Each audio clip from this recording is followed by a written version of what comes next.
Hi, I'm Natalie, and my sister didn't just steal my engagement ring. She wore it to her own proposal dinner while I watched from across the restaurant, helpless and humiliated. But what happened next, when her fiancé Dylan called me sobbing at 2 in the morning, changed everything, because sometimes the people who hurt us the most are the ones who think they know us the least.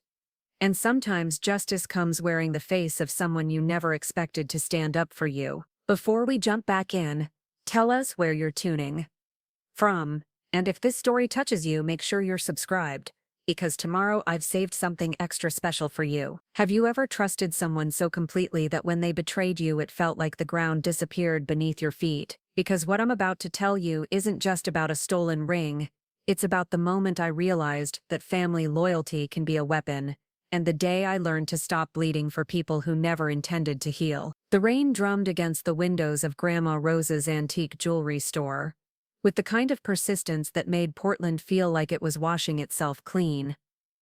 I stood behind the glass display case, watching the water streak down in uneven rivers, distorting the view of the street beyond. The smell of old wood polish and vanilla candles filled the air, mixing with something deeper, the metallic scent of precious metals and the faint mustiness of time itself. Lucas had been pacing for the better part of an hour, his sneakers squeaking against the worn hardwood floors every time he turned. His hands kept fidgeting with the small velvet box in his jacket pocket, the outline visible every time he reached for it nervously. Mom sat perched on the antique stool behind the register, pretending to organize receipts but really watching us with the kind of knowing smile that mothers get when they're about to witness something they've been hoping for. "She's supposed to be here by now," Lucas muttered, checking his phone for what had to be the 15th time. His dark hair was still damp from the rain, curling slightly at the edges the way it did when he was anxious. What if she figured it out? What if Vanessa said something? I touched his arm gently, feeling the tension in his muscles. "She'll be here. Vanessa doesn't know anything about this. I promise. She thinks we're just having our usual Friday coffee before her engagement party tomorrow." The irony wasn't lost on me that while Lucas was preparing to propose, my sister was celebrating her own engagement to Dylan Martinez, a guy she'd been dating for barely 8 months. But that was Vanessa, always rushing toward the next big moment, the next opportunity to be the center of attention. Tomorrow's party at the Pearl District event space would be another one of her elaborate productions, complete with professional photographers and a guest list that read more like a networking event than a celebration. The bell above the door chimed and Vanessa swept in like she owned the place, which in a way she sort of did. Mom and Dad had always made it clear that when they retired, the family business would go to her. After all, she was the one with the business degree, the one who understood marketing and profit margins and customer demographics. I was just the artist, the one who designed the custom pieces that kept our small boutique competitive against the bigger chain. "Sorry I'm late," Vanessa announced, shaking raindrops from her coat. She was wearing that cream-colored cashmere sweater that cost more than most people's rent, paired with boots that clicked authoritatively against the floor. Her blonde hair was pulled back in one of those effortlessly perfect buns that probably took her 20 minutes to achieve, and her makeup was flawless despite the weather. Traffic on Burnside was absolutely insane. She kissed Mom's cheek, then mine, leaving behind the faint scent of her expensive perfume. It was the same fragrance she'd worn since college, something French and sophisticated that always made me feel underdressed by comparison. Today was no exception. I was wearing my usual uniform of dark jeans and a soft gray sweater, practical clothes for someone who spent their days hunched over a jewelry workbench. "Where's Dad?" she asked, glancing around the shop like she was conducting an inspection. Her eyes lingered on the new display I'd set up, featuring some of my latest designs. Delicate silver pieces inspired by the natural forms I found during my morning walks through Forest Park. "He's in the back, cataloging that estate jewelry collection we bought last week," Mom replied. "You know how he gets when there's vintage pieces involved. Found a 1920s Art Deco set that's absolutely stunning." Vanessa's attention shifted to Lucas, who had stopped pacing and was now standing very still beside the main display case. Something flickered across her expression, curiosity mixed with suspicion. She'd always been good at reading people, a skill that served her well in business, but made her dangerous in family dynamics. "Lucas, you look nervous," she said with a laugh that didn't quite reach her eye. What's going on? You're not usually this jumpy. I felt my stomach clench. Lucas had been planning this proposal for months, carefully orchestrating every detail. He'd wanted it to be perfect, surrounded by the family business that had been part of my life since childhood, with Mom there to witness the moment. But now, watching Vanessa's sharp gaze take in every detail of the scene, I wondered if we should have chosen somewhere more private. Actually, Lucas began, his voice steadier than I'd expected. He reached into his pocket and pulled out the velvet box, holding it like it contained something precious and fragile. There's something I wanted to ask Natalie, and I thought this would be the perfect place to do it. The shop went completely silent, except for the rain and the soft ticking of the antique clock on the wall. Mom's hand went to her chest, and I could see tears already forming in her eyes. Vanessa's expression shifted to something I couldn't quite read. Surprise maybe, or something else entirely. Lucas dropped to one knee right there on the worn wooden floor, between the displays of engagement rings and wedding bands that had witnessed countless other proposals over the years. The velvet box opened with a soft click, revealing a ring that took my breath away. It wasn't huge or flashy, but it was absolutely perfect. A vintage-style setting with a center sapphire surrounded by tiny diamonds, all mounted on a delicate band that looked like it had been crafted by fairy hand. Natalie Rose Brooks, he said, and hearing my full name made everything feel suddenly real and important. I've loved you since the day you showed me how to identify a real pearl by rolling it between my teeth, and you've been surprising me every day since. Will you marry me? The words came out in a rush, and for a moment I couldn't speak at all. This was what I'd been dreaming about for the past 2 years, ever since Lucas and I had moved in together in that tiny apartment above the vintage bookstore on Hawthorne. But somehow having it actually happen felt surreal, like I was watching someone else's life unfold. Yes, I whispered. Then louder. Yes, of course, yes. He slipped the ring onto my finger with hands that shook slightly, and it fit perfectly. Mom was crying openly now, reaching for tissues from the box she kept behind the counter. The sapphire caught the light from the display cases, throwing tiny blue sparkles across the ceiling like captured stars. But when I looked up searching for Vanessa's reaction, something cold settled in my chest. She wasn't smiling. She wasn't crying. She was staring at the ring on my finger with an expression I'd seen before, the same look she'd gotten when I'd won the state art competition in high school, or when I'd gotten accepted to the prestigious jewelry design program that she'd been rejected from. It's beautiful, she said finally, but her voice sounded strange, tight. Really unique. Where did you find it, Lucas? I had it custom made, he replied, standing up and wrapping his arms around me. Natalie designed it herself, actually. Drew it up months ago during one of her midnight sketching sessions. I had Peterson's Jewelry downtown help me bring it to life. I remembered that night clear. I'd been unable to sleep, my mind spinning with ideas for new designs, and I'd ended up at the kitchen table with my sketchpad, drawing ring after ring until I'd created something that felt exactly right. I'd never intended for Lucas to see those sketches, but he'd found them the next morning and apparently filed the information away for future use. You designed your own engagement ring? Vanessa's voice had an edge to it now, something sharp and cutting. That's so practical of you. The way she said practical made it sound like an insult, and I felt Lucas tense beside me. Mom cleared her throat, clearly sensing the shift in atmosphere. But before she could say anything, Dad emerged from the back room carrying a tray of vintage jewelry. What's all the excitement about? He asked, then stopped short when he saw us gathered around the ring display. His eyes took in the scene quickly. Lucas's flushed face, my extended hand, Mom's teary smile, and Vanessa's rigid posture. Natalie's engaged, Mom announced, her voice bright with forced cheer. Lucas just proposed. Isn't that wonderful? Dad set down the tray and crossed the shop in 3 quick strides, pulling both Lucas and me into one of his bear hugs that smelled like coffee and the oil he used to clean vintage watches. This is fantastic news, he said, and I could hear the genuine happiness in his voice. Welcome to the family officially, son. The word son made Lucas beam, and I felt some of the tension in my shoulders ease. Dad had always liked Lucas, appreciated his steady nature and the way he treated me like I was something precious. It meant everything to have his approval. "When's the wedding?" Dad asked, already mentally calculating. I could tell he was probably thinking about which pieces from our collection might work for wedding jewelry, which venues in Portland had the best lighting for photographs, which caterer's mom would want to use. "We haven't discussed details yet." I laughed, holding up my hand to catch the light again. "This literally happened 5 minutes ago." "Well, there's no rush," Mom said.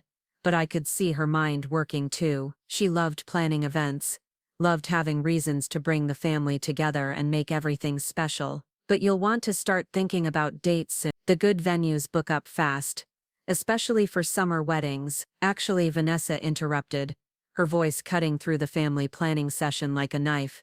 "Speaking of engagements, I should probably get going. Dylan's picking me up in an hour for dinner before tomorrow's party, and I still need to get my nails done." She moved toward the door with quick, efficient steps, but something made her pause and turn back. Her eyes went to my hand again, and this time I caught the full force of whatever emotion she'd been hiding. "Natalie," she said, her voice deceptively casual, "could I see the ring up close? I mean, since you designed it yourself, I'd love to get a better look at the craftsmanship." I held out my hand automatically, the way you do when someone asks to see your engagement ring. It's such a normal request, the kind of thing sisters do for each other. But as Vanessa took my hand in both of hers, ostensibly to examine the ring more closely, something felt wrong. Her grip was too tight, her fingers too cold. She turned my hand this way and that, making appreciative sounds, but her eyes weren't on the ring.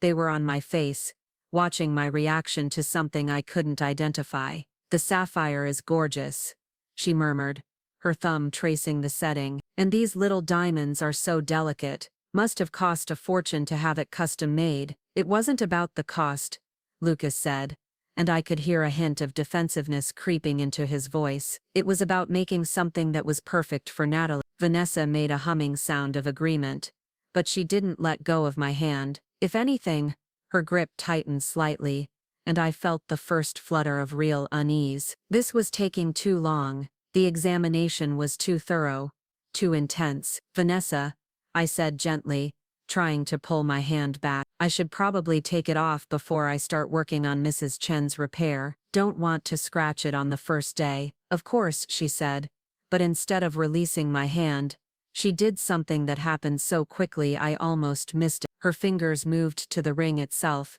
and for just a moment, I felt pressure against the band, as if she were testing how easily it might slide off. The motion was so subtle, so brief, that I might have imagined it, but Lucas noticed too. I saw his eyes narrow slightly, and he stepped closer to us. "Vanessa," he said, his voice carefully neutral.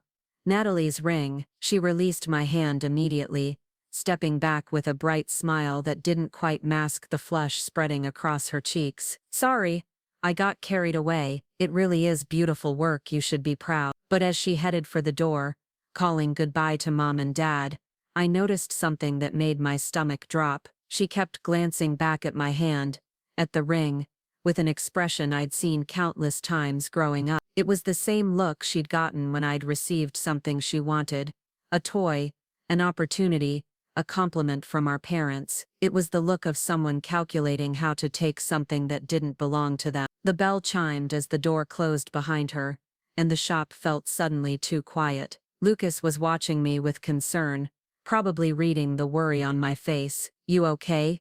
he asked softly. "You look like you've seen a ghost." I forced a smile, telling myself I was being paranoid. This was my sister, after all. Yes, we'd always been competitive. And yes, she'd sometimes had trouble sharing the spotlight, but this was different. This was my engagement, my moment, and surely even Vanessa wouldn't try to take that away from me. "I'm fine," I lied, twisting the ring on my finger.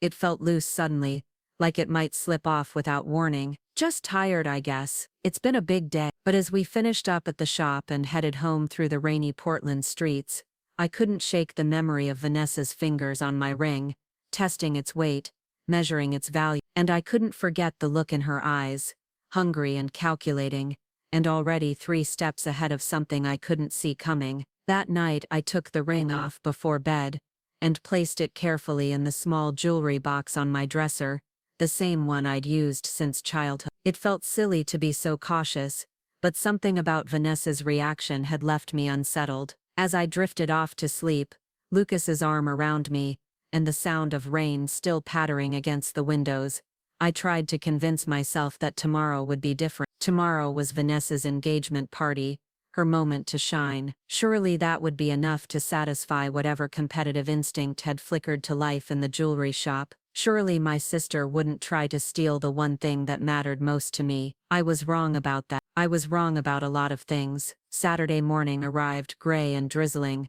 the kind of Pacific Northwest weather that made everything feel muted and soft around the edges. I woke up to the smell of Lucas making his famous blueberry pancakes, a weekend tradition that usually filled me with warmth and contentment. But today, something felt off. My hand instinctively went to the jewelry box on my dresser, and I felt a small surge of relief when my fingers found the familiar shape of the ring where I'd left it. Lucas appeared in the doorway with a steaming cup of coffee, his hair still messy from sleep. "Morning, fiancé," he said with a grin that made my heart skip. "How does it feel to wake up engaged?" I slipped the ring back onto my finger, watching the sapphire catch the dim light, filtering through our bedroom curtains. "Surreal," I admitted, accepting the coffee gratefully. "But good surreal." We had the whole day planned out carefully. Brunch with Lucas's parents at their favorite spot in the Pearl District, then an afternoon of errands before Vanessa's engagement party at 6. It was supposed to be relaxed, celebratory, a chance to ease into this new chapter of our lives. Instead, I found myself checking my phone every few minutes, half expecting some crisis text from Vanessa about party preparation. The restaurant Lucas's parents had chosen was one of those trendy places with exposed brick walls and Edison bulb lighting, the kind of spot that served $12 toast and called it artisan. Maria and Tom Reeves were already seated at a corner table when we arrived, and I could see the excitement on Maria's face from across the room. She'd been not so subtly hinting about grandchildren for the past year, and our engagement probably felt like a major victory to her. "There's the happy couple," Tom boomed, standing to pull Lucas into one of those backslapping hugs that fathers give their sons on important occasions. Maria was more direct, immediately grabbing my left hand to examine the ring with the kind of intensity usually reserved for museum artifacts. "Natalie, this is absolutely stunning," she breathed, turning my hand to catch the light. "The design is so unique. I've never seen anything quite like it." I found myself relaxing for the first time since yesterday, surrounded by people who were genuinely happy for us without any hidden agendas or competitive undercurrent. Maria wanted to hear every detail about the proposal, and Tom kept ordering additional rounds of bottomless mimosas, until Lucas had to cut him off to ensure we'd all be functional for the evening's festivities. It was during the main course that my phone started buzzing insistently against my leg. I ignored it the first few times, not wanting to be rude, but when it buzzed for the 5th time in 2 minutes, I excused myself to check. 12 missed calls from Vanessa. My stomach dropped as I scrolled through the call log, all from the past 20 minutes, with no accompanying text to explain the urgency. I was about to call her back when the phone rang again, her name flashing across the screen. "Vanessa, what's wrong?" I answered immediately, my mind already racing through possibility. "Car accident, family emergency, venue cancellation." "Natalie, thank God." Her voice came through breathless and panicked. "I need you to come over right now. There's been a disaster with the caterers, and Mom is having a complete meltdown, and Dylan's mother decided to invite 15 extra people without telling anyone, and the florist just called to say they can't deliver because their truck broke down." I could hear voices in the background, what sounded like Mom's raised voice and someone crying. The chaos felt palpable even through the phone, and my immediate instinct was to help, the way I always did when Vanessa needed something. "Okay, slow down," I said, already calculating how quickly I could get to her apartment in the South Waterfront district. "What do you need me to do? Can you come over and help me figure this out? You're so good at organizing things, and I'm completely falling apart. Dylan's useless with this stuff, and you know how Mom gets when events don't go according to plan." She was right about that. Mom had a tendency to catastrophize when parties didn't unfold exactly as envisioned, and I could picture her pacing around Vanessa's apartment, making increasingly dramatic pronouncements about ruined reputations and family embarrassment. "I'm at brunch with Lucas's parents, but I can be there in an hour," I said, already mentally calculating the drive time. "Actually," Vanessa's voice took on a slightly different tone, "could you come alone? I mean, Lucas is welcome later, but right now there are just too many people here, and you know how he gets overwhelmed by family drama." Preparing and narrating this story took us a lot of time, so if you are enjoying it, subscribe to our channel. It means a lot to us. Now back to the story. That gave me pause. Lucas didn't get overwhelmed by family drama. If anything, he was better at handling my family's chaos than I was, staying calm and practical while the rest of us spiraled. But Vanessa sounded genuinely distressed, and I could hear what definitely sounded like my mother's voice growing more agitated in the background. "Okay," I agreed, already signaling to Lucas that something was happening. "I'll head over." Lucas looked concerned when I explained the situation, but he agreed that I should go help. "I'll take my parents home and meet you at the party later," he said, kissing my forehead. "Try not to let them stress you out too much. It's just one party." But as I drove through the winding streets toward Vanessa's building, past the Saturday farmers market crowds and weekend joggers, I couldn't shake the feeling that this was about more than catering disasters and extra guests. Vanessa was many things, but she wasn't usually the type to panic over party logistics. She was the one who thrived under pressure, who turned potential disasters into opportunities to showcase her organizational skill. The South Waterfront was Portland's attempt at Manhattan-style luxury living. All glass towers and manufactured sophistication overlooking the Willamette River. Vanessa and Dylan's apartment was on the 15th floor of one of the newest buildings, with floor-to-ceiling windows and a view that probably added $50,000 to their rent. I'd always felt slightly intimidated by the place. All clean lines and expensive furniture that looked like it belonged in a magazine rather than a home. The elevator ride felt endless, and by the time I reached their floor, my anxiety had ratcheted up several notches. But when Vanessa opened the door, I was surprised to find her looking perfectly calm and composed. Her hair was styled in loose waves, her makeup flawless, and she was wearing one of those effortlessly chic outfits that probably cost more than my monthly rent. "You look great for someone having a complete meltdown," I said, stepping into the apartment and looking around for signs of the chaos she'd described. The space was immaculate as always, not a pillow out of place or a dish in the sink. Classical music played softly from hidden speakers, and there was a bottle of champagne chilling in an ice bucket on the kitchen island. It looked more like someone was preparing for a romantic evening than dealing with party planning emergencies. "Oh, that," Vanessa waved her hand dismissively. "We got everything sorted out about 20 minutes ago. Dylan's cousin knows someone who knows someone, and they managed to fix the catering situation. And it turns out the florist thing was just a miscommunication." I stared at her, confusion and irritation building in equal measure. "So you called me 12 times in 20 minutes for a problem that was already solved." "Well, you were already on your way," she said with a laugh that sounded forced. "And besides, I thought we could spend some sister time together before tonight. We barely get to hang out anymore, just the two of us." That was true, but it was also largely by Vanessa's design. Ever since she'd started dating Dylan and gotten more serious about her career, our relationship had become increasingly surface level. We texted about family events and saw each other at holidays, but the deep conversations and spontaneous hangouts of our childhood had gradually disappeared. "Where's Mom?" I asked, looking around the apartment. "I could hear her in the background when you called." "Oh, she left right after we fixed everything. You know how she is. Once the crisis is over, she moves on to the next thing." Something about this explanation felt off, but before I could examine the feeling too closely, Vanessa was guiding me toward the living room, chattering about party details and guest lists. She poured me a glass of champagne without asking if I wanted one, and I found myself sinking into her ridiculously expensive sofa, trying to figure out why everything felt slightly wrong. "So tell me about the proposal," she said, settling into the chair across from me with her own glass. "I want to hear all the romantic details. Lucas seemed so nervous yesterday. I'm surprised he managed to get through it without fainting. I found myself relaxing slightly as I told the story, describing the rain against the shop windows and Dad's bear hug and the way the ring fit perfectly on the first try. Vanessa listened with what appeared to be genuine interest, asking questions about the design process and complimenting Lucas's thoughtfulness. But there was something in her eyes that didn't match her words, a kind of detached assessment that made me feel like I was being studied rather than celebrated. It was the same look she'd given the ring yesterday, and it made my skin prickle with unease. "Can I see it again?" she asked suddenly. "The ring, I mean."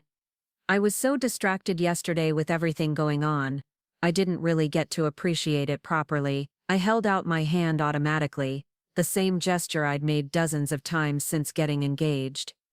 People wanted to see engagement rings.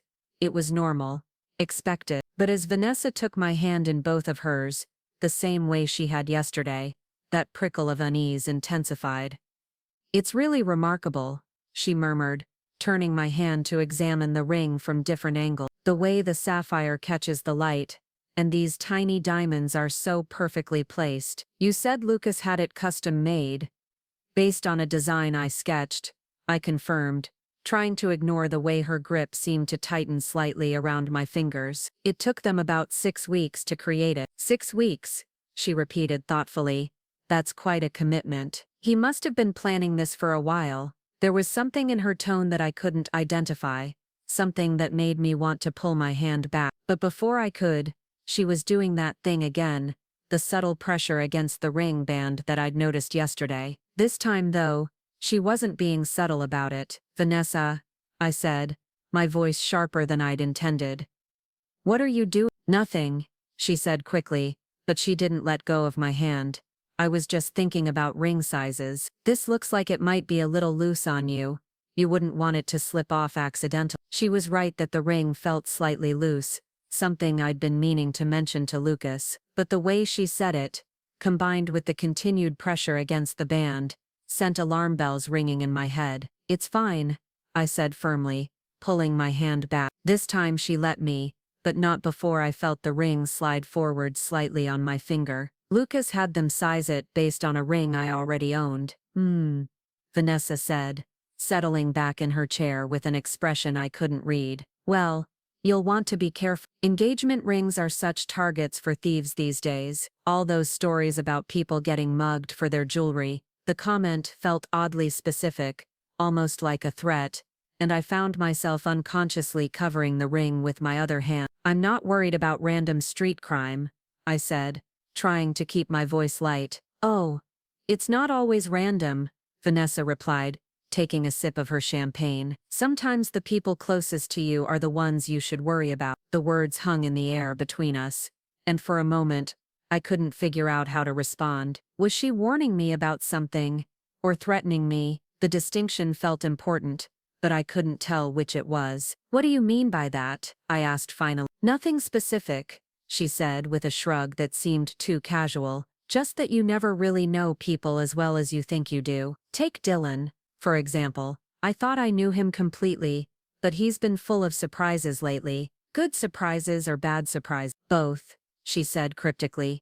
"He's been acting strange recently, distant, like he's keeping secrets." This was the first I'd heard of any problems between Vanessa and Dylan. From the outside, they seemed like the perfect couple, all coordinated outfits, and Instagram-worthy date night. Dylan was successful, charming and patient enough to handle Vanessa's intensity, which had always seemed like the ideal match for her. "Have you talked to him about it?" I asked, genuinely concerned despite my growing unease about this entire conversation. "Some things are better left unspoken," she said, and there was something cold in her voice that I'd never heard before. "Some secrets are meant to stay buried." The champagne was making me feel slightly dizzy, or maybe it was the combination of alcohol and anxiety, and the increasingly strange direction of our conversation. I set my glass down on the coffee table, and checked the time on my phone, surprised to see that nearly 2 hours had passed. "I should probably head home and start getting ready for tonight,"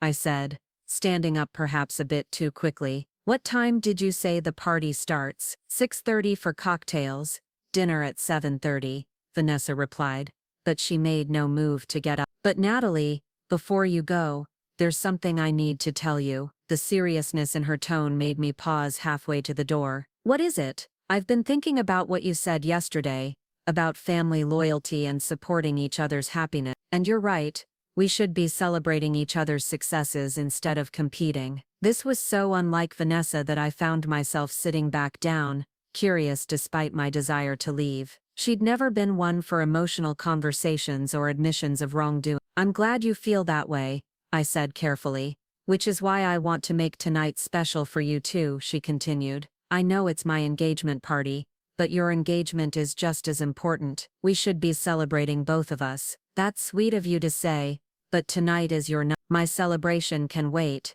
No, she said, and there was something intense in her voice now. I insist. In fact, I have an idea that would make tonight perfect for both of us. She stood up and walked toward her bedroom, calling over her shoulder for me to wait just a minute. I heard the sound of drawers opening and closing, papers rustling, what sounded like a safe being opened and closed. When she returned, she was carrying a small jewelry box that I didn't recognize. I want you to wear this tonight, she said, opening the box to reveal a stunning necklace with matching earrings. The pieces were clearly vintage, probably from the 1940s, with intricate metalwork and what looked like genuine pearl. They belonged to Dylan's grandmother, and he gave them to me last week, but I think they'd look better with your dress. I stared at the jewelry, confused by the gesture.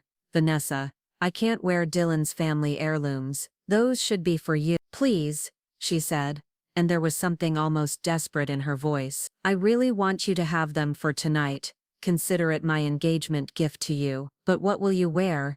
I have plenty of other options, she said dismissively. Besides, these would complement your engagement ring perfectly. The vintage styles work so well together. As she spoke, she was already lifting the necklace from the box, moving to clasp it around my neck before I could protest further. Her fingers worked quickly at the clasp, and I found myself admiring the weight and craftsmanship of the piece in the mirror across the room. There, she said, stepping back to admire the effect. Perfect. Now try on the earring. I removed my simple studs and replaced them with the pearl drops, which did indeed complement both the necklace and my engagement ring beautifully. The overall effect was elegant and sophisticated, more formal than my usual style but undeniably lovely. Thank you, I said, touched, despite my earlier unease. This is really generous of you. Not generous, she replied, just what sisters do for each other. But as I gathered my things to leave,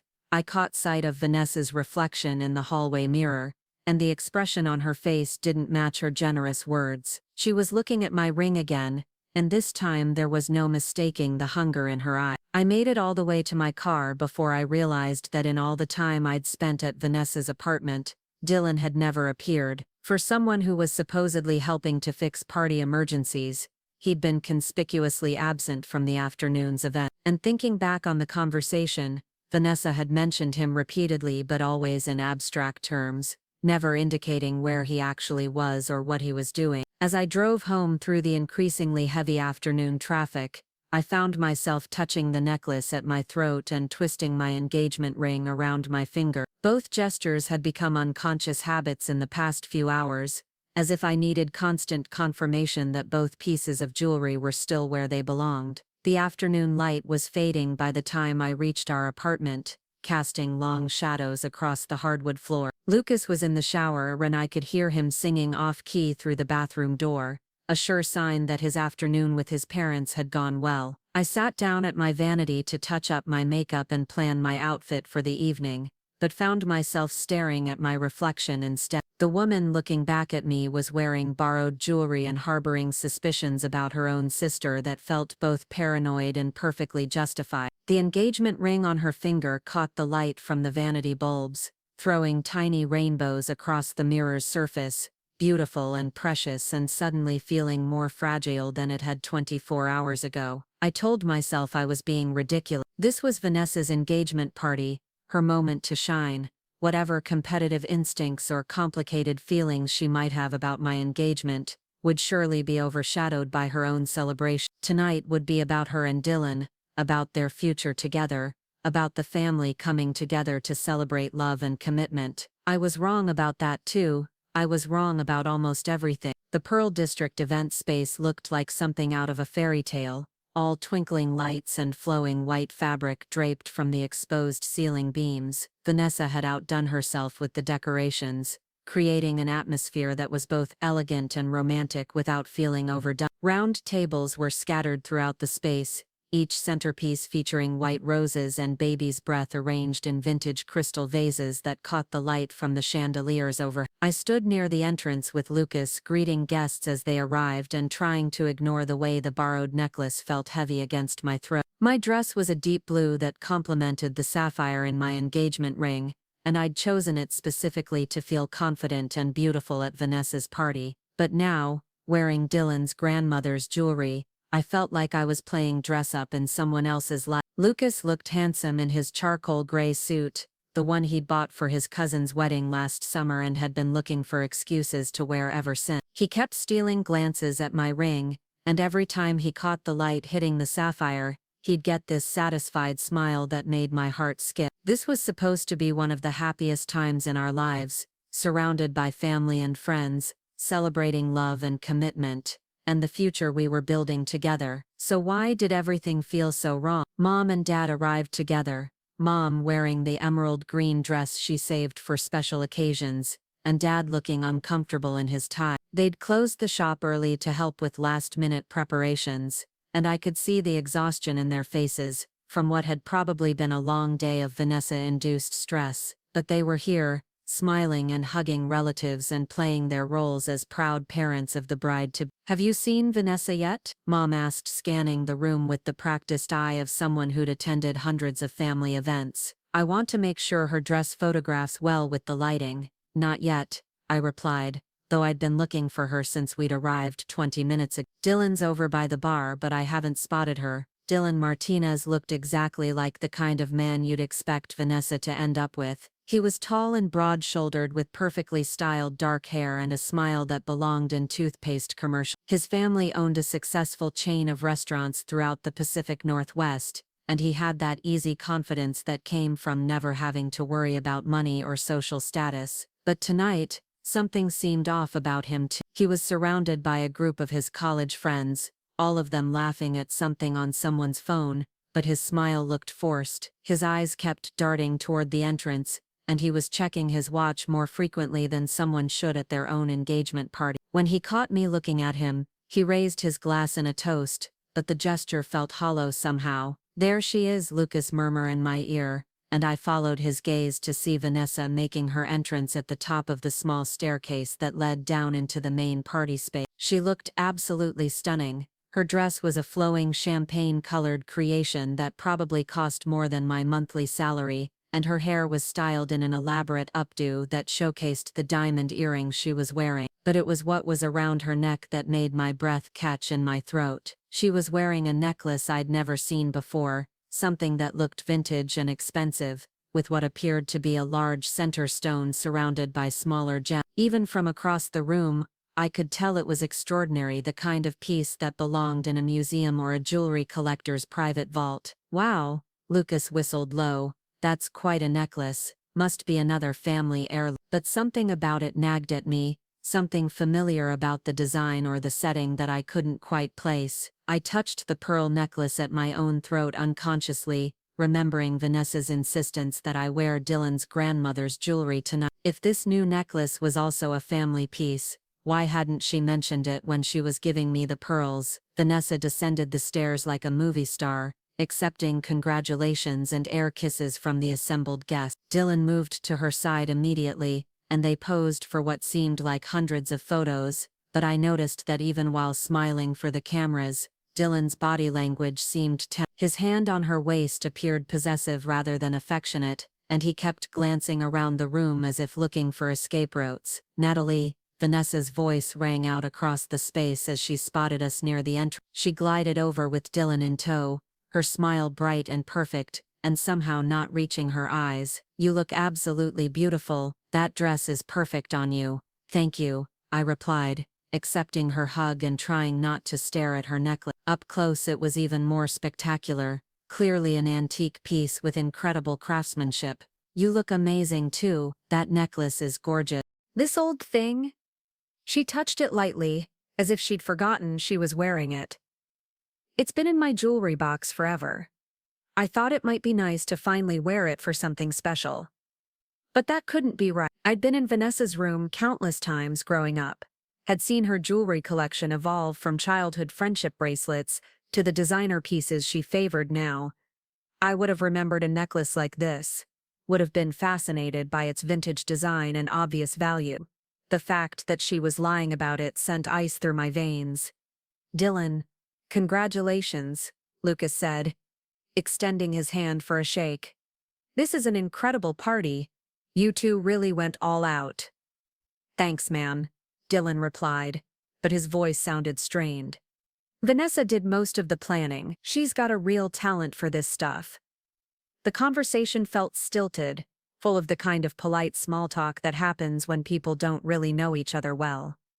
But as we stood there exchanging pleasantries, I found myself studying Dylan's face more carefully. He looked tired, like he hadn't been sleeping well, and there were tension lines around his eyes that I didn't remember from previous family gatherings. "We should probably make our rounds," Vanessa said after a few minutes, already starting to move away from us. So many people to thank for coming. But as they walked away, I heard Dylan say something to her in a low voice that made her stiffen slightly. I couldn't make out the words, but the tone was unmistakably angry. She responded with something equally quiet, and for just a moment, the perfect facade slipped and I saw something sharp and defensive in her expression. The rest of the cocktail hour passed in a blur of introductions and congratulations. Lucas and I worked the room together, chatting with relatives I hadn't seen in months, and college friends of Vanessa's that I barely knew.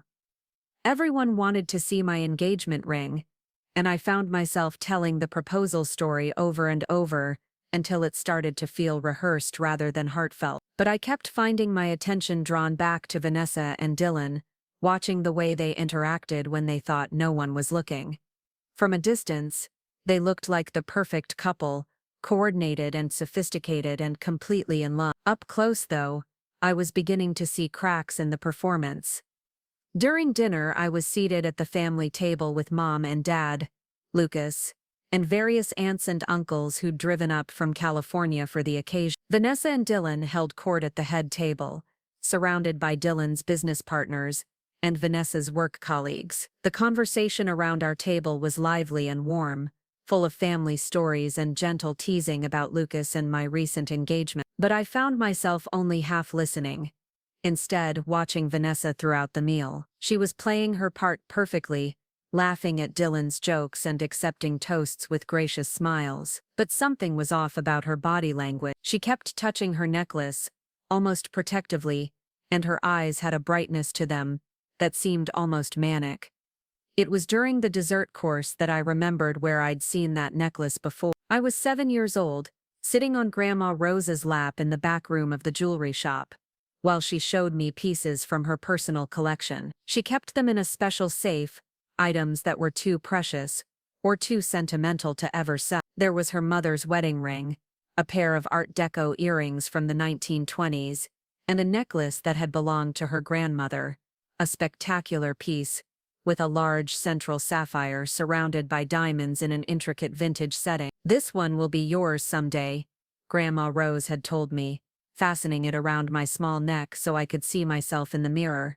"When you're old enough to appreciate its history and take proper care of it." The necklace Vanessa was wearing looked exactly like that family heirloom, down to the specific arrangement of the diamonds and the distinctive vintage clasp. But that necklace should have been in Mom's possession now, stored safely in the family safe at the jewelry shop. There was no reason for Vanessa to have it, and certainly no reason for her to be wearing it without mentioning its significance. My mind raced through the possibilities. Maybe Mom had given it to her for the engagement party. Maybe it was a surprise gift that hadn't been announced yet. But even as I tried to rationalize it, something cold and certain was settling in my stomach. I excused myself from the table and made my way to the ladies' room, needing a moment alone to think. The bathroom was empty except for one woman fixing her lipstick at the mirror, and I waited until she left before pulling out my phone to call Mom. "Natalie, sweetheart, Is everything okay? Mom's voice was concerned. You looked pale when you left the table. Mom, I need to ask you something. And I need you to be completely honest with me. Did you give Vanessa Grandma Rose's sapphire necklace for tonight? There was a long pause on the other end of the line. What sapphire necklace, honey? The one from Grandma's personal collection. The vintage piece with the big center stone. Vanessa's wearing something that looks exactly like it. Another pause. Longer this time. Natalie, that necklace is in the safe at the shop. I checked on it just last week when I was doing inventory. Why would you think Vanessa has it? The cold certainty in my stomach spread outward, making my hands shake as I gripped the phone, because she's wearing it right now, at her engagement party. That's impossible, Mom said, but I could hear uncertainty creeping into her voice. I have the only key to that safe, and I haven't given it to anyone. Mom, I need you to go check the safe, right now. Natalie, we're in the middle of dinner. I can't just leave your sister's engagement party to please, I interrupted, and something in my voice must have convinced her because she agreed to slip out quietly and call me back. I spent the next 15 minutes pacing around the bathroom, my mind spinning through increasingly dark possibilities. If Vanessa had somehow taken the necklace from the family safe, what else might she have taken? And more importantly, what was she planning to do with my engagement ring? When my phone finally rang, Mom's voice was shaky and small. It's gone, Natalie. The necklace is gone. And I don't understand how. The safe wasn't broken into. There's no sign of forced entry. But it's definitely not there. Does anyone else have the combination? Your father knows it, obviously. And she trailed off. And who else, Mom? Vanessa asked me for it last month. She said she wanted to surprise your father by having some of his mother's pieces cleaned and restored for his birthday. I gave it to her because I thought it was such a sweet gesture. The pieces were falling into place now, creating a picture that was both crystal clear and absolutely devastating. Vanessa had gained access to the family safe under false pretenses, had stolen a priceless family heirloom, and was now wearing it to her own engagement party as if it belonged to her. Mom, there's more, I said, my voice barely above a whisper. I think she's planning to take my engagement ring too. I told her about the strange afternoon at Vanessa's apartment, about the way she'd examined my ring and tested its looseness, about Dylan's mysterious absence and the borrowed jewelry that had kept me away from Lucas all evening. As I spoke, I could hear Mom's breathing becoming more rapid and distressed. What do we do? She asked finally. How do we handle this without ruining the entire party? But before I could answer, the bathroom door opened and Vanessa walked in, her champagne-colored dress rustling against the tile floor. Our eyes met in the mirror and for a moment, neither of us spoke. Then she smiled, but it was different from her public smile, sharper and more calculated. Having a nice conversation with Mom? She asked lightly, moving to the sink beside me to check her lipstick. I ended the call without saying goodbye, my heart pounding so hard I was sure she could hear it. Just checking in, I managed to say. She hummed, still watching me in the mirror. You know, Natalie, I've been thinking about what we talked about this afternoon, about family loyalty and supporting each other. What about it?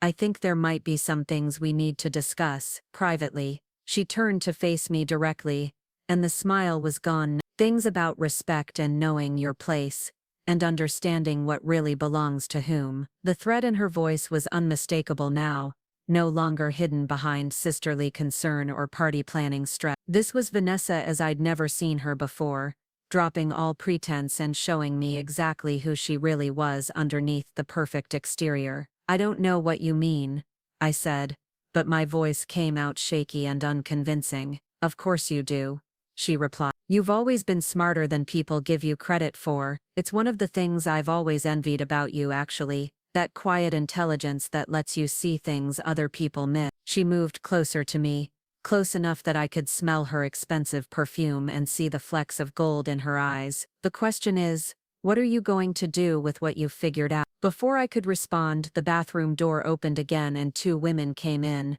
chatting loudly about the beautiful decorations and the delicious dinner. Vanessa immediately switched back to her public persona, touching up her lipstick and making pleasant small talk about the party. But as we left the bathroom together, She leaned in close to my ear and whispered, "We'll finish this conversation later, just the two of us." The rest of the evening felt like a nightmare I couldn't wake up from. I returned to our table and tried to act normal, but everything felt surreal and dangerous. Lucas kept asking if I was feeling all right, and I found myself making excuses about headaches and wedding planning stress. The food tasted like cardboard, the conversation sounded like noise, and every time I looked at Vanessa, she was already looking back at me with that sharp, calculating smile. During the toasts, Dylan stood up to speak about love and commitment, and building a future together. His words were all the right ones, but his delivery was flat and his hands shook slightly as he held his champagne glass. When he mentioned how lucky he was to be marrying into such a wonderful family, his eyes found mine across the room, and I saw something there that looked almost like an apology. Vanessa's toast was perfect, as everything about her always. She spoke about finding her soulmate and starting a new chapter and how grateful she was for everyone's support. But when she mentioned family, her gaze lingered on me just a moment too long, and I caught the subtle emphasis she placed on the word loyalty. The party continued around us, guests dancing and laughing and celebrating, but I felt like I was watching it all from behind glass. Every time someone complimented Vanessa's necklace, I wanted to scream that it wasn't hers, that she'd stolen it from our family. Every time someone asked to see my engagement ring, I found myself unconsciously covering it with my other hand. As the evening wound down and guests began to leave, I realized that I hadn't seen Dylan in over an hour. He'd disappeared sometime after the toasts, and while Vanessa continued to play the perfect hostess, accepting congratulations and coordinating cleanup, her fiancé was nowhere to be found. It was almost midnight when Lucas and I finally made it home to our apartment,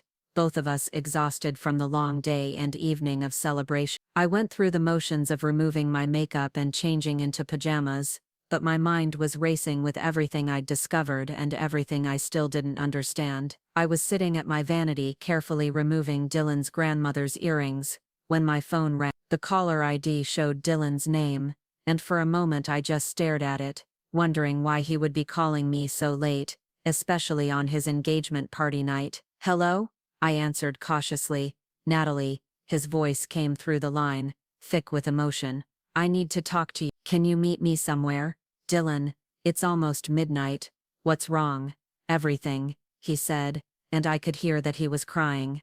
"Everything is wrong, and I don't know what to do, and I think you're the only person who might understand." The desperation in his voice was unmistakable, and suddenly all the pieces of the evening's strange puzzle began to shift into a new configuration. Dylan's absence from his own party, his tense interactions with Vanessa, the way he'd looked at me during his toast, it all pointed to something much bigger and more complicated than a simple theft. "Where are you?" I asked, already reaching for my clothes. "Coffee shop on Alberta, the one with the blue awning. I'll wait as long as it takes." I hung up the phone and stood there for a moment, staring at my reflection in the vanity mirror. The woman looking back at me was wearing borrowed jewelry and harboring suspicions about her own sister that went far beyond a stolen necklace. Tomorrow everything would be different. Tomorrow I would know the truth about what Vanessa had done and why Dylan was calling me crying in the middle of the night. But tonight, I was still clinging to the hope that maybe I was wrong about everything. Maybe there was an explanation that didn't involve betrayal and theft and the complete destruction of everything I thought I knew about my family. I was wrong about that too. The coffee shop on Alberta looked different at 1 in the morning, all harsh fluorescent lighting and empty tables that seemed to echo with the conversations that had filled them during normal hours. Dylan was sitting in the corner booth, hunched over a cup that had probably gone cold hours ago, his expensive suit wrinkled and his perfect hair disheveled. When he looked up at me, his eyes were red-rimmed and exhausted, like he'd been carrying a weight that was finally too heavy to bear. I slid into the seat across from him, still wearing the clothes I'd thrown on in my rush to get here. The pearl necklace felt strange against my throat in this fluorescent setting, a reminder of elegant parties and family secrets that seemed very far away from this late-night meeting. "Thank you for coming," he said, his voice hoarse. "I wasn't sure you would." "What's going on, Dylan? Why aren't you at home with Vanessa celebrating your engagement?" He laughed, but it was a bitter sound that held no humor. "Because there is no engagement. Not really, not anymore." I stared at him, trying to process what he was saying. What do you mean? The party, all those people, the ring, he repeated, touching his jacket pocket. Yeah, about that. Natalie, I need to tell you something, and you're going to hate me for it, but I can't keep living with this secret. He pulled out a small velvet box, the same one I'd seen him nervously fidgeting with for weeks leading up to tonight's party. But when he opened it, instead of an engagement ring, there was my sapphire and diamond ring, nestled in the satin lining. The world seemed to tilt sideways. How do you have my ring? She gave it to me 3 hours ago, he said, his voice breaking. Right after you left the bathroom. She said it was a gift, something to seal our engagement, a family heirloom that meant more to her than any diamond I could buy. I reached across the table and took the box from his trembling hands, barely believing what I was seeing. My engagement ring, the one Lucas had designed specifically for me, the one that represented our love and our future together, sitting in another man's jewelry box, like some kind of twisted wedding present. She told me it was hers to give, Dylan continued. Said it had been in your family for generations, and that wearing it would make me officially part of the Brooks family. I thought it was strange, but Vanessa has always been impulsive with gifts, and I figured maybe it was some kind of family tradition I didn't understand. Then why are you giving it back to me? He ran his hands through his hair, messing it up even more.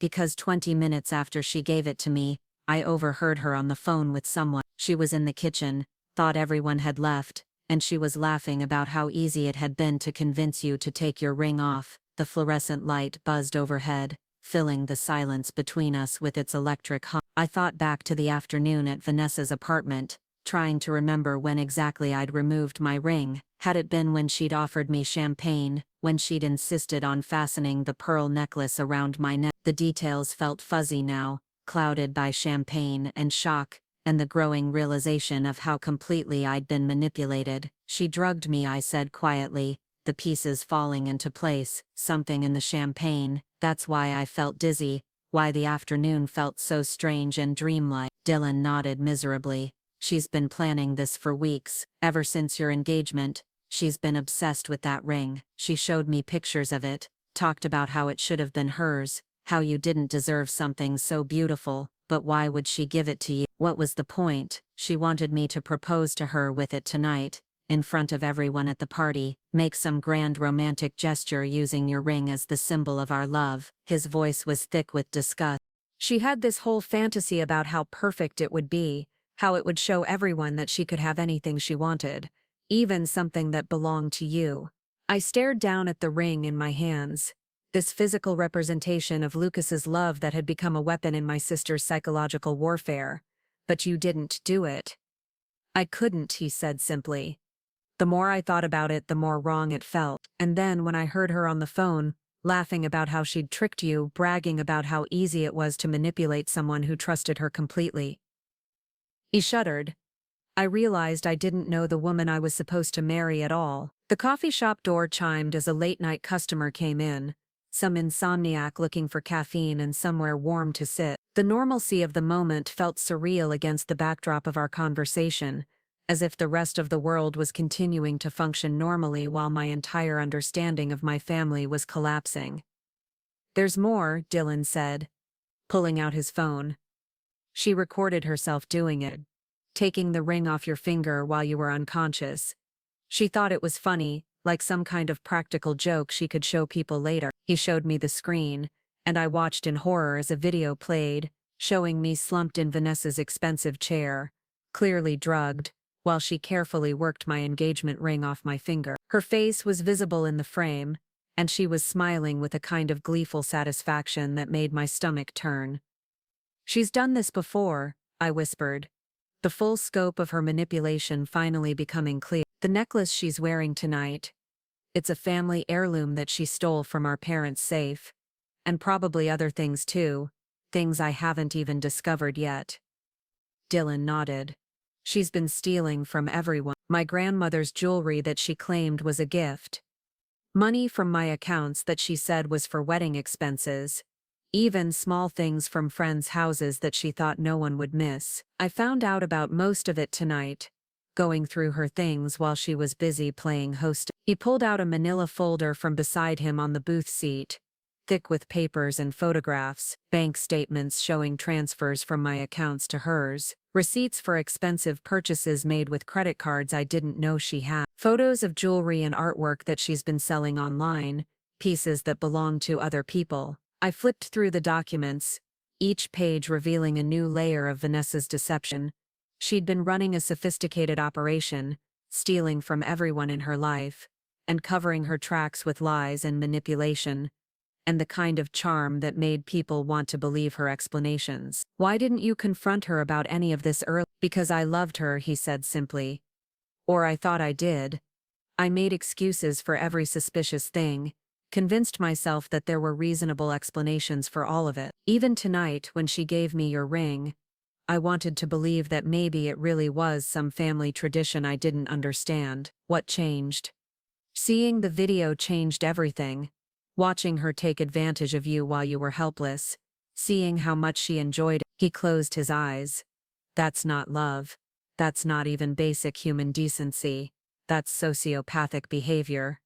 The weight of everything he was telling me settled over me like a heavy blanket. Vanessa wasn't just competitive or jealous or temporarily consumed by wedding planning stress. She was systematically stealing from everyone in her life, manipulating and drugging and lying with the kind of calculated precision that spoke to something much darker than sibling rivalry.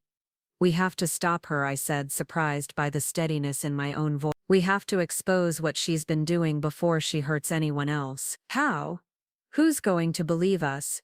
She's been building this perfect image for years, and everyone thinks she's incapable of this kind of behavior." It was true. Vanessa had spent decades cultivating her reputation as the responsible daughter, the successful businesswoman, the perfect future wife. She was the one people turned to for advice and leadership, the one who organized family events and remembered birthdays and always seemed to have everything under control. "We have evidence," I said, gesturing to the folder and his phone. "Documentation of the theft, the video of her drugging me, bank records showing the pattern of stealing. That has to be enough. Evidence that I obtained by going through her personal belongings without permission. Evidence that could be dismissed as a bitter ex-fiancé, trying to destroy her reputation after she broke up with me." I realized he was right. Dylan's credibility would be questionable, especially since he'd waited until after their engagement party to come forward with these accusations. People would assume he was acting out of spite or jealousy, trying to hurt Vanessa because their relationship had ended badly. "What if it wasn't just you making the accusations?" "What do you mean?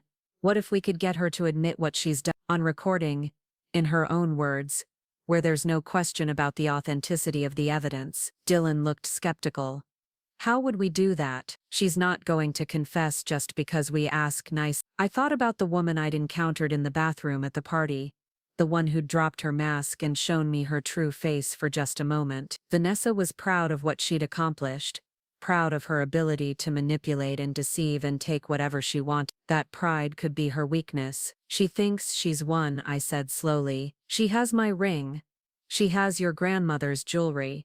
She's been stealing from everyone for months without getting caught. She feels invincible right now." So people who feel invincible sometimes get careless. They start bragging about their victories, sharing details they should keep secret, especially when they think they're talking to someone who can't hurt them. Dylan was quiet for a moment, processing what I was suggesting. "You want to confront her direct. I want to give her the opportunity to gloat, to tell me exactly how clever she's been, and how easy it was to fool everyone. People like Vanessa can't resist the chance to prove how much smarter they are than everyone else. That's dangerous, Natalie. If she's willing to drug you and steal from you, what else is she capable of?" It was a fair question, and one I didn't have a good answer for, but I knew that if we didn't stop her now, she would continue to hurt people. She would steal from our parents, manipulate other romantic partners, and leave a trail of victims who trusted her because she was family or friend or the kind of person who seemed incapable of serious wrongdoing. "I'll be careful," I promised. "And I won't be alone. You'll be there as backup, and we'll make sure other people know where we are and what we're doing." When I checked the time on my phone, it was almost 2 in the morning, and the adrenaline that had carried me through the evening was finally starting to fade. "Tomorrow, she'll expect me to discover the ring is missing, and come looking for answers. We can use that expectation to our advantage. Dylan nodded reluctantly. Okay, but we do this carefully, with a plan, and with people who know where we are. I don't want anything to happen to you because of my problems with Vanessa. These aren't just your problems anymore, I reminded him. She's been stealing from my family too. She's made this my fight by involving me in her scheme. We spent the next hour going through the evidence more carefully, organizing documents and planning our approach for the confrontation. Dylan had far more documentation than I'd initially realized, including emails where Vanessa had discussed her plans with someone else, someone who seemed to be helping her with the more complex aspects of her theft operation. Who is this person she's emailing? I asked, pointing to an address I didn't recognize. I'm not sure. The address is fake, probably a temporary account set up specifically for these communications. But whoever it is, they know about the jewelry theft, the bank account manipulation, even the plan to steal your ring. The idea that Vanessa had an accomplice made everything feel more sinister and complicated. This wasn't just one person making bad choices in a moment of jealousy or desperation. This was a coordinated effort involving multiple people and sophisticated planning. We need to involve the police, I said finally. This is way beyond family drama or relationship problems. This is organized crime. Are you sure you want to do that? Once we involve law enforcement, there's no going back. Vanessa will be arrested, charged, probably end up in prison. Your family will be destroyed. I thought about Mom and Dad, about how devastated they would be to learn what their older daughter had been doing. I thought about the family business and our reputation in the community and all the ways that Vanessa's actions would ripple outward to affect innocent people. But then I thought about the video of her removing my ring while I was unconscious, the gleeful satisfaction on her face as she violated my trust in the most fundamental way. I thought about Dylan's grandmother's jewelry, and our family's heirloom necklace and all the other victims whose belongings had been stolen and sold. She destroyed the family when she chose to steal from us, I said firmly. We're just refusing to cover up her crimes anymore. Dylan reached across the table and squeezed my hand. I'm sorry this happened to you. I'm sorry I didn't figure out what she was doing sooner, before she had the chance to hurt you. You're not responsible for her choices, I told him, but you are helping to stop her now, and that matters. When I finally made it home, the apartment was dark and quiet. Lucas was asleep, snoring softly in our bed, completely unaware that I'd spent the night uncovering evidence of my sister's criminal activity. I sat on the edge of the bed for a moment, watching his peaceful face and trying to figure out how to explain everything that had happened. I slipped my engagement ring back onto my finger, feeling the familiar weight of it settle into place. But it felt different now, tainted by the knowledge of what Vanessa had done to get it, marked by her hands and her manipulations and her complete disregard for everything it represented. Tomorrow I would have to tell Lucas everything. Tomorrow I would have to call my parents and explain why their older daughter was about to be arrested. Tomorrow I would have to face Vanessa one more time and give her the opportunity to confess before the police became involved. But tonight, I sat in the darkness and mourned for the sister I thought I'd known, the family I thought we'd been, and the innocence that had been lost somewhere between champagne toasts and midnight confessions in an empty coffee shop. The morning would bring justice, but it would also bring an end to everything I'd believed about the people I loved most. Some prices were worth paying,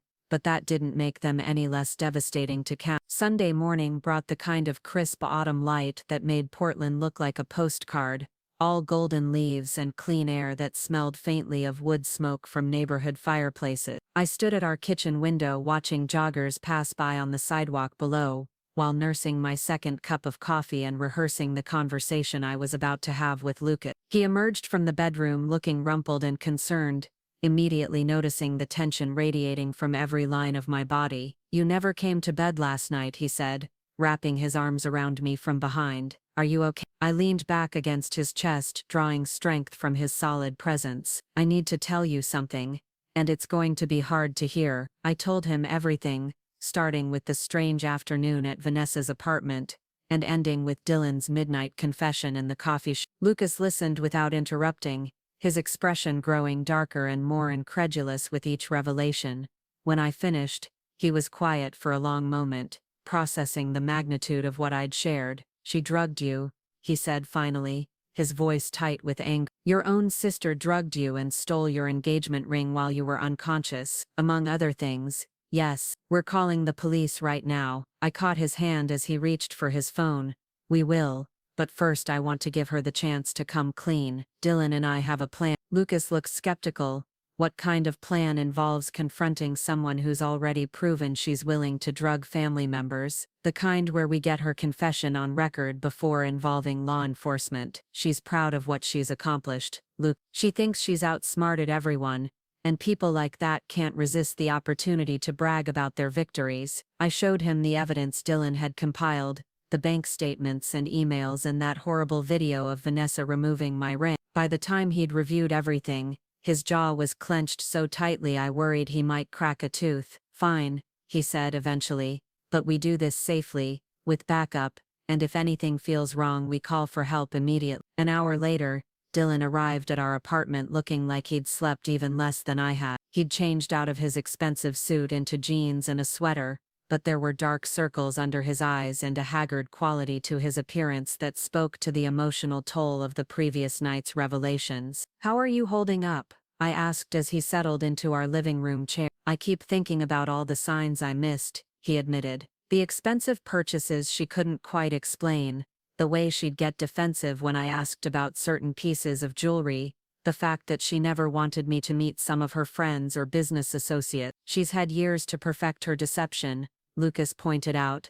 You can't blame yourself for trusting someone you loved. We spent the next 2 hours refining our plan. I would go to Vanessa's apartment alone, ostensibly to confront her about my missing ring. Dylan would wait outside in his car with a direct line to 911, ready to call for help if I didn't emerge within a specified time frame. Lucas wanted to be there too, but we agreed that his presence might make Vanessa more guarded and less likely to reveal incriminating information. The recording device was a simple app on my phone, something that would capture audio without being obvious. Dylan had already tested it, and confirmed that the quality was good enough to pick up conversation from across a room. "Remember," Dylan said as we prepared to leave, "she's going to try to turn this around on you. She'll claim you're being paranoid or jealous or that you're misremembering what happened. Don't let her gaslight you into doubting what you know to be true." The drive to Vanessa's building felt both endless and too short, my anxiety ratcheting up with each mile.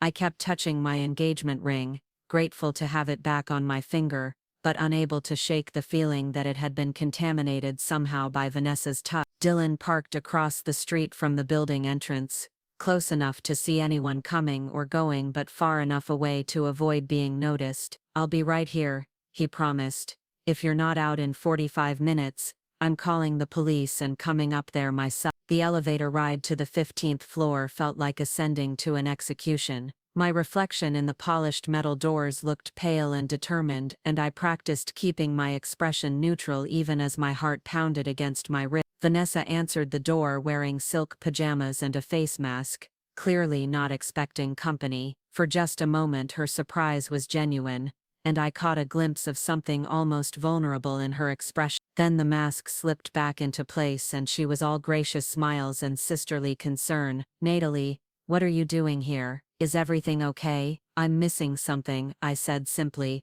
holding up my left hand so she could see my engagement ring. But as it turns out, I found it. Her eyes flicked to the ring, and I saw a muscle in her jaw twitch almost imperceptibly. "I don't understand. Dylan called me last night. He had some very interesting things to tell me about how he ended up with my ring in his possession." Vanessa stepped back from the door, motioning for me to come inside. Her apartment looked exactly the same as it had yesterday afternoon, all clean lines and expensive furniture, but now it felt like a stage set rather than a home. Everything about it was calculated for effect, designed to project an image of success and sophistication. "I think there's been some kind of misunderstanding," she said, moving toward the kitchen island where yesterday's champagne bottle still sat in its bucket, now filled with melted ice water. "Dylan's been acting strangely lately. I think the stress of the engagement is getting to him." Actually, Dylan's been acting like someone who discovered his fiancé as a criminal. The word hung in the air between us, and for a moment Vanessa's composure slipped entirely. I saw fear flash across her features, quickly followed by anger and something that looked almost like relief. You have no idea what you're talking about, she said, but her voice lacked conviction. I know about the necklace you're wearing, the one that belongs to our family. I know about the drugs you put in my champagne yesterday. I know about the money you've been stealing from Dylan's accounts and the jewelry you've been taking from other people and selling online. With each accusation, Vanessa's expression grew more guarded and calculated. She was evaluating the situation, trying to figure out how much I actually knew versus how much I was guessing. Prove it, she said finally. I don't have to prove anything to you. The police will handle that part. You're not going to call the police, she said with a confidence that chilled me. Because that would destroy Mom and Dad, and despite whatever fantasy you're entertaining right now, you're not cruel enough to do that to them. She was right that involving law enforcement would devastate our parents, but she was wrong about my willingness to prioritize their feelings over justice. They deserve to know who their daughter really is. Vanessa laughed, and it was the same sharp sound I'd heard in the bathroom at her engagement party. Their daughter is someone who's been taking care of this family's financial problems for years, while you've been playing with jewelry designs and pretending you're an artist. What financial problems? The shop is failing, Natalie. Has been for years. Online retailers, big box stores, changing consumer habits. It's all adding up to the slow death of small businesses like ours. Mom and Dad are too proud to admit it, but they're barely making enough to cover their expenses. This was news to me, and it must have shown on my face because Vanessa smiled with satisfaction. You really don't pay attention to anything beyond your own little world, do you? I've been supplementing their income for months, making sure they can keep the shop open and maintain their dignity. By stealing from other people. By being resourceful and taking advantage of opportunities that presented themselves. Rich people have more jewelry than they know what to do with. Dylan's family has pieces sitting in safety deposit boxes that they haven't looked at in decades. A few missing items here and there aren't going to change their lives, but the money from selling them has kept our parents' business afloat. The twisted logic of her justification was breathtaking. She'd convinced herself that her thefts were somehow noble, that she was Robin Hood redistributing wealth from the rich to her deserving family. And my engagement ring? How does that fit into your charitable redistribution scheme? For the first time since I'd arrived, Vanessa's composure cracked completely. Her face flushed with anger, and when she spoke, her voice was raw with emotion. That ring should have been mine. Everything good that happens to you should have been mine. I'm the older sister, the responsible one, the one who's always taken care of everyone else, but somehow you're the one who gets the perfect boyfriend, and the fairy tale proposal, and the custom-designed ring that costs more than most people make in a year. So you decided to take. I decided to correct an injustice. You don't appreciate what you have, Natalie. You've never had to work for anything, or fight for anyone's attention, or prove that you deserve the good things in your life. They just fall into your lap, because you're the baby of the family, and everyone thinks you're so sweet and innocent. The resentment in her voice was staggering, years of accumulated jealousy and bitterness, pouring out in a torrent of accusations. This wasn't just about the ring or even the money. This was about a lifetime of feeling like she'd been overshadowed by a younger sister, who didn't seem to try as hard but somehow still ended up with everything she wanted. I never asked to be anyone's favorite, I said quietly, and I've never tried to compete with you or take anything that belonged to you. You didn't have to try. That's what made it so infuriating. You could just exist, just be your quiet, artistic self, and people would fall all over themselves to give you opportunities and attention and love. While I had to work twice as hard for half the recognition, I thought about all the times growing up when Vanessa had seemed so confident and successful, when I'd envied her ease with people, and her ability to command any room she entered. It had never occurred to me that she might have been envying me just as much. None of that justifies what you've done, I said. Stealing from family, drugging me, manipulating Dylan, these aren't the actions of someone who's been unfairly treated. These are the actions of someone who's chosen to hurt other people rather than deal with her own issues. Don't lecture me about hurting people, Vanessa snapped. You have no idea what it's like to constantly live in someone else's shadow, to watch the person who's supposed to be your equal get everything you've worked for handed to them on a silver platter. Then you should have talked to someone about those feelings instead of turning into a criminal. The word criminal seemed to hit her like a physical blow. She staggered backward slightly, gripping the edge of the kitchen counter for support. I'm not a criminal, she said, but the protest sounded hollow even to her. I'm someone who's been taking care of her family using whatever means necessary. By that logic, every thief is just someone taking care of their family. Every con artist is just someone using whatever means necessary to survive. Your motivations don't change the fact that you've been stealing from people who trusted you. For a long moment we stared at each other across the pristine kitchen. Two sisters who'd grown up in the same house but somehow become strangers. I could see her calculating, trying to figure out if there was still a way to turn this situation to her advantage. What do you want? She asked finally. I want you to return everything you've stolen. I want you to confess to Dylan and our parents and anyone else you've hurt. And I want you to get help for whatever psychological issues have led you to believe that this behavior is acceptable. And if I don't, then Dylan and I go to the police with everything we have.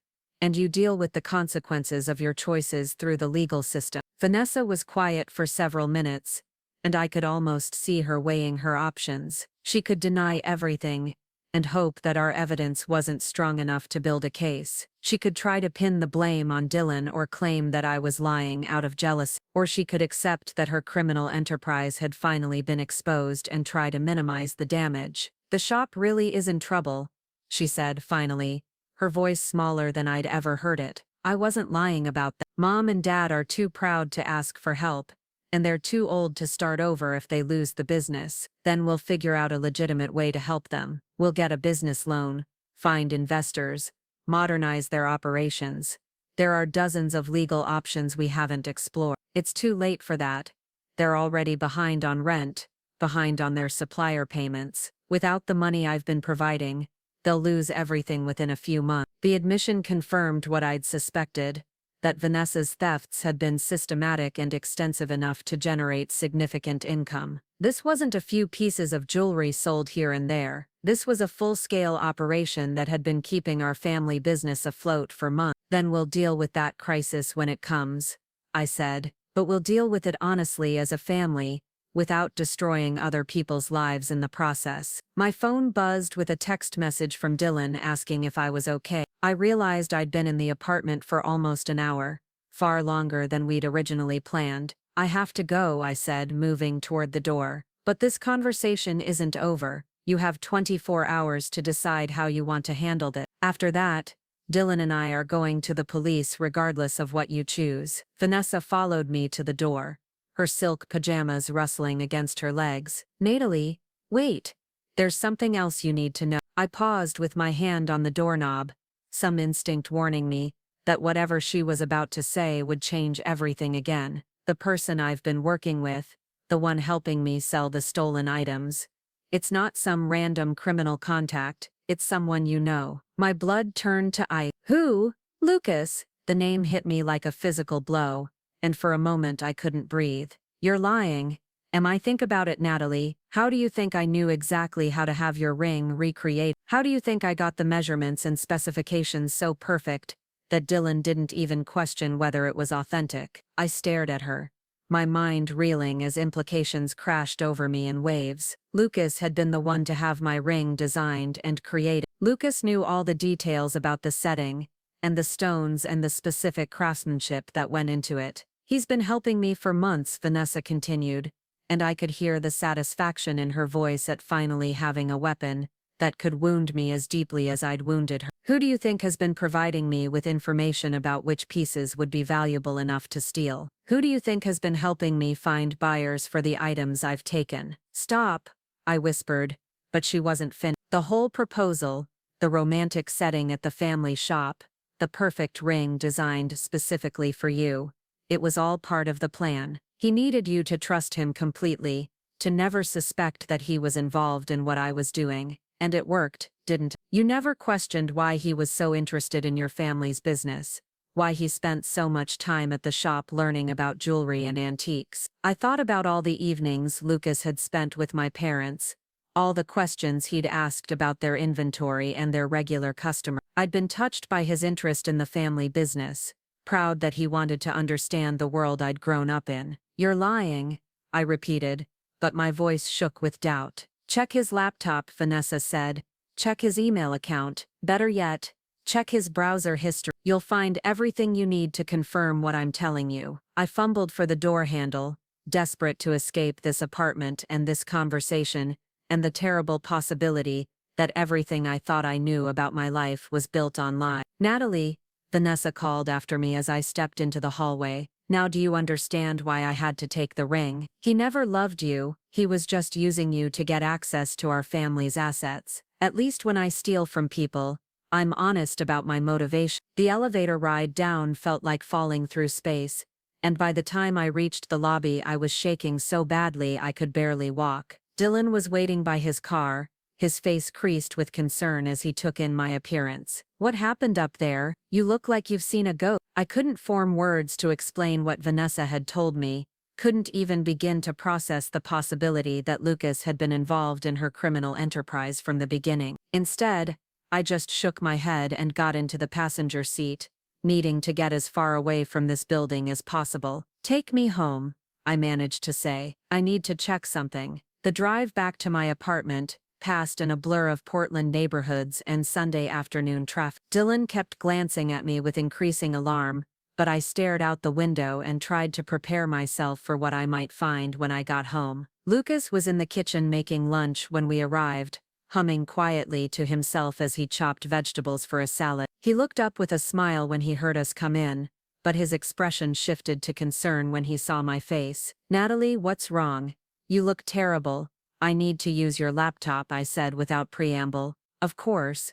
But why? Did something happen with Vanessa?" I didn't answer, just walked into our bedroom and opened his computer. Dylan followed me, understanding instinctively that something significant was happening even if he didn't know what. Lucas appeared in the doorway a moment later, confusion written across his features. "Seriously, what's going on? You're acting really strange." My hands trembled as I navigated to his email account, praying that I would find nothing incriminating, that Vanessa had been lying in a desperate attempt to hurt me one final time. But the evidence was all there, emails between Lucas and the mysterious address Dylan had found in Vanessa's communications, messages detailing the specifications of jewelry pieces in my family's inventory, photographs of items that had later been reported missing by customers, plans for accessing the shop's security system and safe, and worst of all, detailed discussions about me, about my habits and schedule and the best ways to gain my trust. "Oh God," Dylan breathed, reading over my shoulder. Lucas had gone very still in the doorway, and when I looked up at him I saw resignation in his eyes rather than surprise. "How long?" I asked, my voice barely audible. "From the beginning," he admitted. "Vanessa contacted me before we even met. She'd been planning this for over a year, looking for the right person to help her gain access to your family's assets. Someone you would trust, someone who could get close to you without raising suspicion." The room seemed to tilt around me as the full scope of the betrayal became clear. My relationship with Lucas, everything I'd believed about our love and our future together, had been a lie from the very first day. "The proposal," I whispered, "was supposed to happen 6 months ago, as soon as I'd gained enough access to be useful. But then I started actually caring about you, and everything got complicated. So you decided to steal my engagement ring as some kind of compensation." I didn't know she was planning to take the ring until yesterday. That wasn't part of our original agreement. I stared at the man I'd been planning to marry, this stranger who'd been deceiving me for 2 years while I fell in love with a person who didn't really exist. Everything felt surreal and devastating and final. "Get out," I said quietly. "Natalie, please, let me explain. It started as a job, but it became real. What I feel for you is real. Get out of my apartment. Get out of my life. If I ever see you again, I'm calling the police." Lucas stood there for another moment, perhaps hoping I would change my mind or give him a chance to explain further. But when he saw the finality in my expression, he nodded once and walked away. I listened to him gathering his things from the living room, heard the front door open and close, and then silence settled over the apartment like dust after an explosion. Dylan sat down beside me on the bed, not saying anything, just being present while I processed the complete destruction of everything I'd thought I knew about my life. "I'm sorry," he said finally. "I know that doesn't help, but I'm sorry you had to go through this." I looked down at my engagement ring, this symbol of love that had actually been a prop in an elaborate contra game. With steady hands, I removed it from my finger and set it on the bedside table. "What happens now?" I asked.